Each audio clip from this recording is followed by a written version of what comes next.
നമസ്കാരം, സിറ്റി ന്യൂസിലേക്ക് സ്വാഗതം.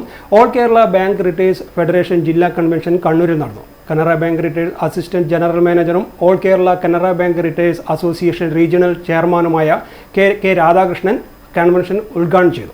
ബാങ്കുകളിൽ നിന്നും റിട്ടയർ ചെയ്ത ജീവനക്കാരുടെ ആരോഗ്യ ഇൻഷുറൻസ് പ്രീമിയം ബാങ്കുകൾ വഹിക്കണമെന്ന് കണ്ണൂരിൽ ചേർന്ന ജില്ലാ കൺവെൻഷൻ ആവശ്യപ്പെട്ടു.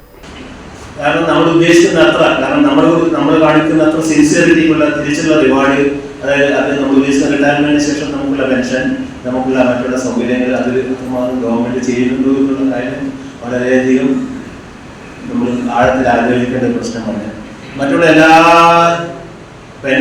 ആയിട്ടുള്ള പെൻഷൻ എലിജിബിലിറ്റിയുള്ള എല്ലാ വിഭാഗങ്ങളിലും കാലക്രമേണ ഫിക്സഡ് കാലഘട്ടത്തിൽ പെൻഷൻ വിഷയം വന്നുകൊണ്ടേയിരിക്കുകയാണ്. നമ്മുടെ ഒരേ ഒരു മേഖല മാത്രമാണ് 1994 നമ്മുടെ ബാങ്കിങ് ഇൻഡസ്ട്രിയിൽ ആദ്യമായിട്ട് പെൻഷൻ വന്നത്.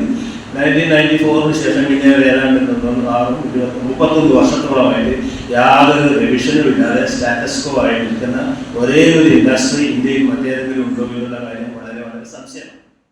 ബാങ്കുകളിൽ സർവീസിൽ ഇരിക്കുന്നവരുടെ ആരോഗ്യ ഇൻഷുറൻസ് പ്രീമിയം ബാങ്കുകൾ വഹിക്കുമ്പോൾ 30-40 വർഷം സേവനം ചെയ്ത് ആരോഗ്യ ഇൻഷുറൻസ് പദ്ധതി അനിവാര്യമായ റിട്ടയറീസിന് ഭീമമായ തുക ഇൻഷുറൻസ് പ്രീമിയം നൽകേണ്ട ദയനീയ സ്ഥിതിയാണെന്ന് കൺവെൻഷൻ ചൂണ്ടിക്കാട്ടി. കുറഞ്ഞ പെൻഷൻ ലഭിക്കുന്നവർക്ക് ഇൻഷുറൻസിൽ ചേരാൻ സാധിക്കാതെ വിട്ടുനിൽക്കേണ്ട സ്ഥിതിയാണ് ഇന്ന് നിലനിൽക്കുന്നത്. AKBRF ജില്ലാ പ്രസിഡന്റ് C ഉമാപതി അധ്യക്ഷത വഹിച്ചു. ജില്ലാ സെക്രട്ടറി AC മാധവൻ റിപ്പോർട്ട് അവതരിപ്പിച്ചു. PP Bhargavan, GV Sarath Chandran, A Haridas, KV Suri, C Balakrishnan, AK Eswaran Namboothiri, AV Santhosh Nambiar തുടങ്ങിയവർ സംസാരിച്ചു.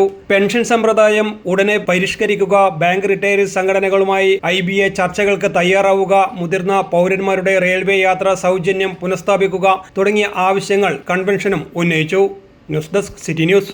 കൂടുതൽ വാർത്തകൾ അറിയാൻ സിറ്റി ചാനൽ വാട്സ്ആപ്പ് ഗ്രൂപ്പിൽ ജോയിൻ ചെയ്യുക. ഒപ്പം YouTube ചാനൽ സന്ദർശിക്കുക. വാർത്തയുടെ അവസാനിക്കുന്നില്ല. മറ്റൊരു വാർത്തയുമായി വീണ്ടും കാണാം. നമസ്കാരം.